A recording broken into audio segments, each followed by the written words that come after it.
1975 में एस.डी. बर्मन ऋषिकेश मुखर्जी की मिली के लिए गाने रिकॉर्ड कर रहे थे। ऐसे ही एक दिन वे अपने घर पर गायक किशोर कुमार के साथ बड़ी सूनी सूनी है गाने की रिहर्सल कर रहे थे, लेकिन इसके तुरंत बाद उन्हें अस्पताल में भर्ती होना पड़ा। किशोर कुमार ने अमीन सयानी के रेडियो कार्यक्रम में अपने शब्दों में इस घटना का वर्णन किया है और उसी कार्यक्रम की रिकॉर्डिंग गीत माला की छाँव में संग्रह में उपलब्ध है। किशोर ने बताया कि जब वे गाने की रिहर्सल कर रहे थे तो सचिन दादा बीमार पड़ने लगे। उन्होंने बताया, मैं रिहर्सल करता रहा लेकिन उनकी आंखें उदास और खाली दिख रही थीं। वो चुपचाप गाना सुनते हुए मेरी तरफ देखते रहे। रिहर्सल खत्म होने के तुरंत बाद किशोर घर से चले गए और लगभग 25 मिनट बाद एस.डी. बर्मन फर्श पर गिर पड़े। तुरंत एक डॉक्टर को बुलाया गया और उसने सुझाव दिया कि संगीतकार को अस्पताल ले जाया जाना चाहिए, लेकिन एस.डी. बर्मन नहीं गए। किशोर ने कहा, उन्होंने जोर देकर कहा कि वे अस्पताल नहीं जाएंगे क्योंकि कल किशोर को ये गाना रिकॉर्ड करना है।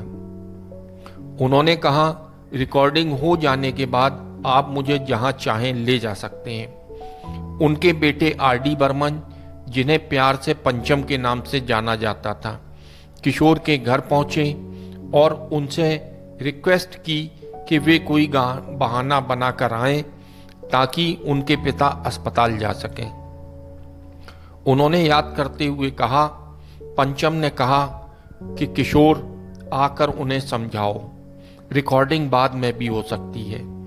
सचिन दादा के घर पहुंचने पर किशोर ने उनके कमजोर शरीर को देखा, जिसे चिकित्सीय सहायता की आवश्यकता थी, और जानबूझकर कर्कश आवाज में बात की।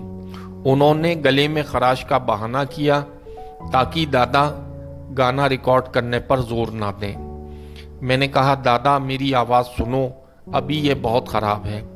चलो रिकॉर्डिंग को कुछ दिनों के लिए टाल देते हैं। तुम अस्पताल जाओ और जब तक तुम वापस आओगे मेरी आवाज़ ठीक हो जाएगी और फिर हम रिकॉर्डिंग करेंगे।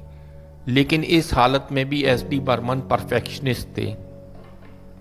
सचिन दादा ने कहा, किशोर गाना अच्छा होना चाहिए, जब तुम्हारी आवाज़ ठीक हो जाए तभी रिकॉर्ड करना, और अगर मैं रिकॉर्डिंग में नहीं आ पाऊँ तो सोचो कि मैं तुम्हारे सामने खड़ा हूँ और वैसा गाओ जैसा मैं चाहता हूँ कि तुम गाओ। सचिन दादा अस्पताल चले गए, लेकिन जैसी आशंका थी वे रिकॉर्डिंग के लिए नहीं आ सके। भले ही वे शारीरिक रूप से मौजूद नहीं थे, लेकिन किशोर ने गाते समय उनके बारे में सोचा।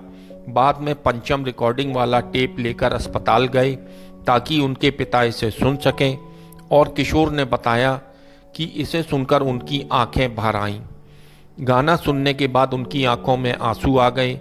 उन्होंने धीरे से कहा, पंचम मुझे पता था कि किशोर ऐसा ही गाएगा। इसके कुछ वक्त बाद एस.डी. बर्मन कोमा में चले गए और 31 अक्टूबर 1975 को 69 वर्ष की आयु में उनका निधन हो गया।